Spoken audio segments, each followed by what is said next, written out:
Welcome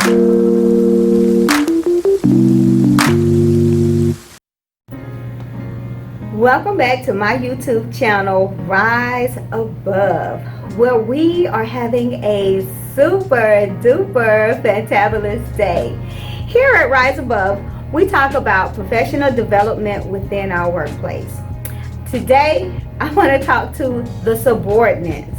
I want you all to know that you do not have to be militant to get your way. You do not have to have a combative character, a combative attitude to get your way. In my last video talking to the managers, there was a point there where I said that we have to learn to lead from behind. And also as a subordinate, you can lead from behind as well. So I want to hit some target points so that you can learn how to lead from behind, and so that you can also know that you don't have to be a militant subordinate to get your way, to push your weight around, to get things done the way you want them to be done. Let's get started. Okay, so pull up your chair. I'm going to talk to the subordinates about this militant attitude that they sometimes give their managers. You do not have to be combative to get something done the way you think that it should be done. We need to learn how to get things done in a professional manner as well as in a respectful manner. So, the first target point I want us to look at is, think about the way you are approaching your manager. You may be in a position where you're not happy with the processes that are taking place, or you may have outgrown your job duties. Have you gone to your manager in a respectful manner? Have you shown your manager that you are more innovative than what your manager can see? Or are you griping and complaining and pushing back on the different innovative ideas that your manager is given? So there comes a time to where you have to know how to approach your manager. You have to know when to approach your manager. You have to know that you have to have all your ducks in a row when you are approaching your manager. It's not that your manager is not understanding what you are saying or trying to understand what you want to do or how you want to grow. You must go to your manager in a orderly fashion. If you go to your manager in a orderly fashion, I'm pretty sure your manager will be more apt to understand and to listen at what you're trying to say, as long as the process that you're trying to accomplish is efficient for the department. And I'm pretty sure your manager wouldn't have a problem with adjusting your job duties so that you may feel a little bit more challenged as well. But you have to give your manager a leg to stand on, subordinates. You cannot be militant in the process of trying to get into another position or to enhance where you are. We have to remember there is a way to approach the situation. Our second point that I think that is very important is, remember that your opinion to your manager is an option.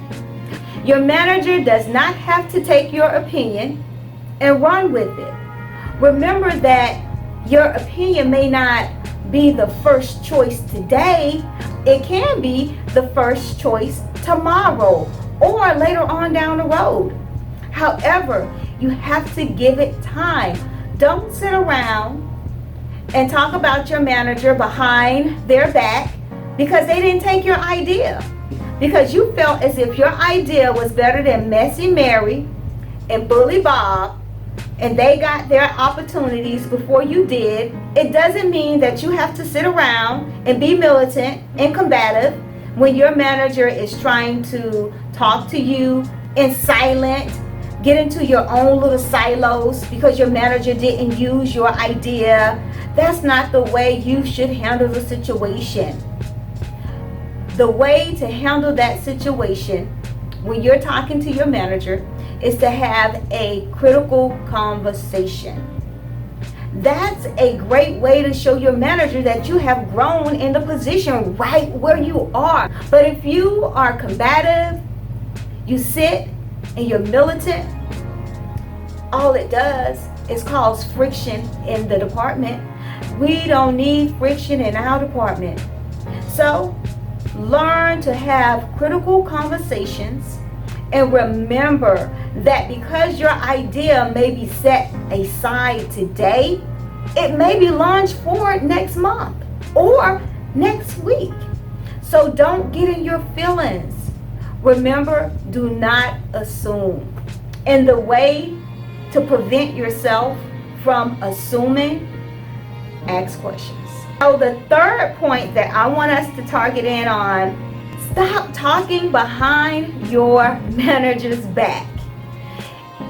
If you have something that did not set well with you when your manager was talking to you, if you have something that you feel your manager didn't handle properly, it comes all the way back to critical conversation. You have to know, even as a subordinate, to control your emotions. So subordinates, opposed to sitting back, getting yourself into your own silos, not wanting to participate because you feel as if your ideas have not been launched forward the way they should have, we need to remember these 3 target points. Learn how to have critical conversation. Remember, because your idea was not used today, it doesn't mean that it may not be used tomorrow or next month. And do not talk behind your manager's back. Learn to have those critical conversations with your manager, and I guarantee you, your time will come and you won't have to lead from behind, because your manager will see that you have the drive to take your department to another level. So if you are a militant subordinate and you have a very combative character and you are always rejecting the new ideas that come forth by your manager, remember, your time to lead will come once you show your manager that you know how to control your emotions and that you have learned to lead from behind. I hope you have had a super duper fantabulous time listening to me today. Team, I have had a wonderful time talking to y'all today, and I know that when you go back to your workplace, you're going to be more innovative, less combative, lose that militant attitude, and go forth and shine and be that change agent that you really are, so that your business can rise to its pinnacle level. Thank you so much for joining me here at Rise Above, and I look so forward to talking with you next week, team. Share it with someone that's in your professional workplace, and until next time, team, have a super duper fantabulous day. Bye bye.